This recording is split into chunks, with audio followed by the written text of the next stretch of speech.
Hey friends, welcome back to my channel. So today I'm going to be giving you some fantasy romance recommendations. I have already done one fantasy romance rec video, which I will link down below. But lately I've been reading a lot more fantasy romance and I've really been loving it, and I wanted to share some ones that I've read recently. Fantasy romance, I think, is quickly becoming one of my favorite subgenres of romance, but I haven't read as much of it. I know there's so much out there, especially like the really big popular series. A lot of those I haven't really liked, but I have some that I've read last year and this year that have quickly become some of my favorites. So first up, we have my most recent fantasy romance read that has really just like put me in such a mood to read more, and that is Daughter of No World by Carissa Broadbent. Basically, we're following the main character, Tisana, and she comes from a race of people who have magical abilities, but she is what is considered fragmented because she's half. And when she was a kid, her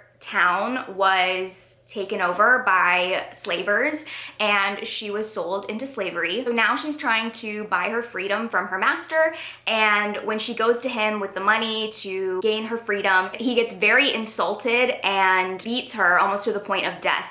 And this causes her magical abilities that have sort of been suppressed to come out, and she accidentally kills him. So now she goes on the run and goes off to find the Order, which is this society of magical people. And so in order to join the Order, she has to apprentice with somebody and then take a series of tests to prove her magical abilities. So she gets partnered up with this reclusive, grumpy man named Max, who is going to be training her. I loved this so much, specifically the relationship dynamic between Tisana and Max, because like I said, he's very grumpy at the start. He lives in this little cottage in the middle of nowhere. All he wants to do is take care of his garden and his flowers, and he doesn't give a fuck about anything else. So when Tisana turns up in his life, he's not happy with it, but she slowly wins him over, and they develop this really nice friendship. It really starts out as a friendship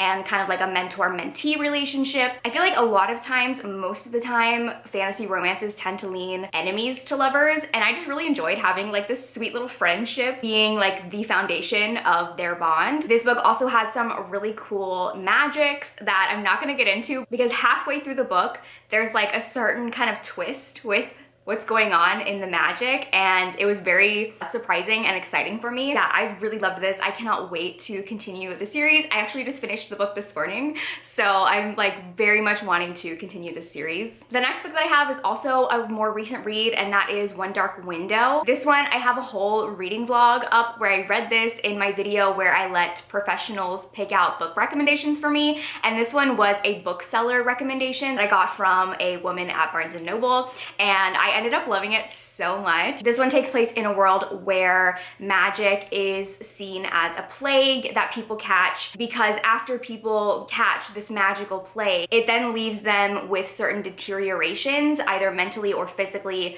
that are detrimental to their health. So the king in this world executes anyone who catches this plague, and the main character got the plague when she was a kid, and her aunt protected her and kept it a secret.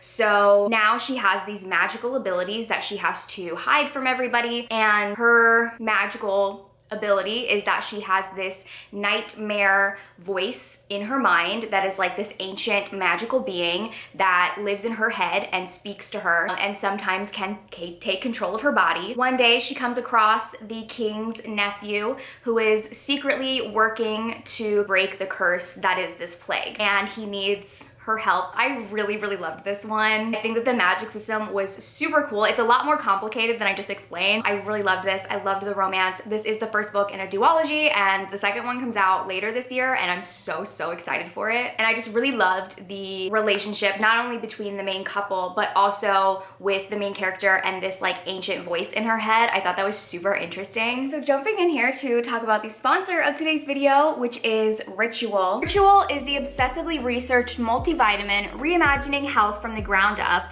and takes the guesswork out of vitamins. They contain 9 high-quality nutrients from D3 to omega-3 that are difficult to get enough of every day. They are vegan-friendly, non-GMO, gluten-free, allergen-free, and contain no added sugar. Transparency is also at the core of everything that Ritual does, from the way nutrients are sourced to the environmental impact of materials used to ship thousands of orders. The vitamins that I take are the Essential for Women 18 Plus multivitamin. And what I really love about Ritual is you can trace all of their ingredients straight to the source. Plus, it is extremely convenient and delivered straight to your door. And if you don't love Ritual after 30 days, they will refund you and it is completely risk-free. So you can start a daily ritual that you feel good about by going to ritual.com/RileyM20 to get 20% off your first month. And once again, thank you to Ritual for sponsoring this video. Okay, the next one that I have is technically a sci-fi romance, but it feels very fantasy, and that is Captive of the Horde King by Zoe Draven.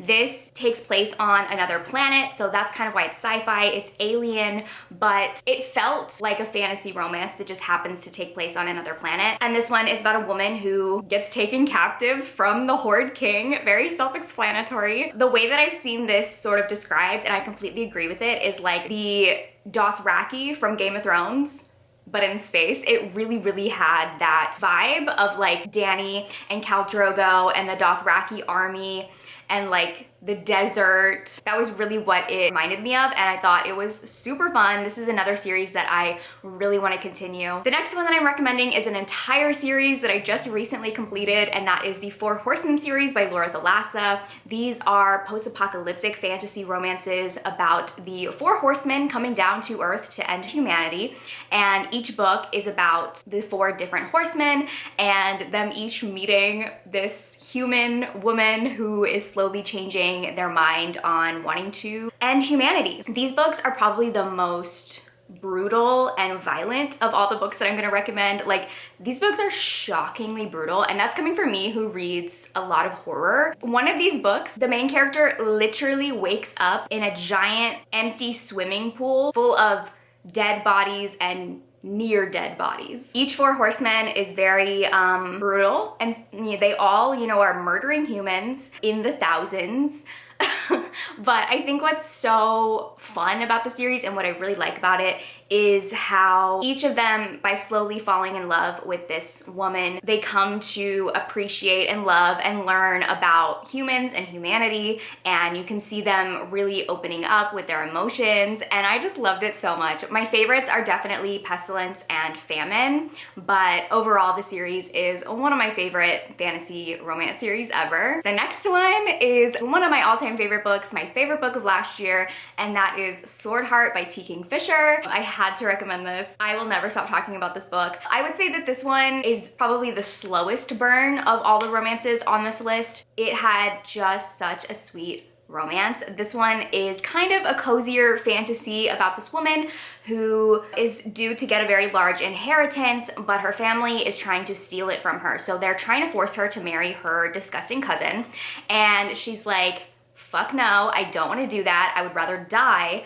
So she goes to try to kill herself, and she pulls off this decorative sword that is hanging on the wall. When she pulls the sword out of the sheath, this ancient magical warrior who's been trapped inside of that sword pops out and is like, hey, I'm now magically bound to protect you. So let me help you get out of here. Let me help you escape from your disgusting cousin. And that sets them on a quest across the country where he is protecting her from all these different obstacles and people after them. It is so much fun. It's very much like a road trip fantasy, so if that's not your thing, you're probably not gonna like it.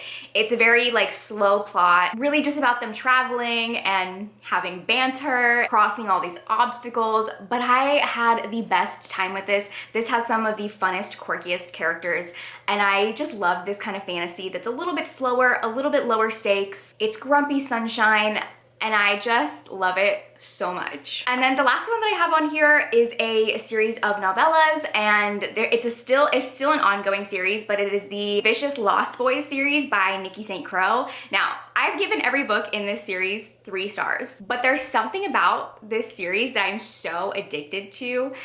I don't know what it is. Are they good? Objectively, no, but they're addictive. and I love them. So these are basically like fantasy, dark romance, Peter Pan retelling. And the way that I've always described this is like the season of Once Upon a Time when they're in Neverland, but spicy. And I think that's part of why I love it so much, because that is my favorite season of Once Upon a Time. So I just find it very fun. But I don't know, like there's just something about it that like they're terrible, but they're amazing. And I love them, but I don't like them. And I don't know if that makes sense. But if you're looking for something very quick and addictive to read, I recommend them. So those are all of my recent fantasy romance recommendations. Let me know in the comments if you have any recommendations for me, because I'm definitely looking for more to read that aren't like the most known popular ones. And like I said, I have my other fantasy romance recommendation video linked in the description, so you can check that out if you want even more recommendations. Thank you guys for watching, and I will see you in my next video. Bye! And don't forget, you can go to ritual.com/RileyM20 to get 20% off your first month of Ritual.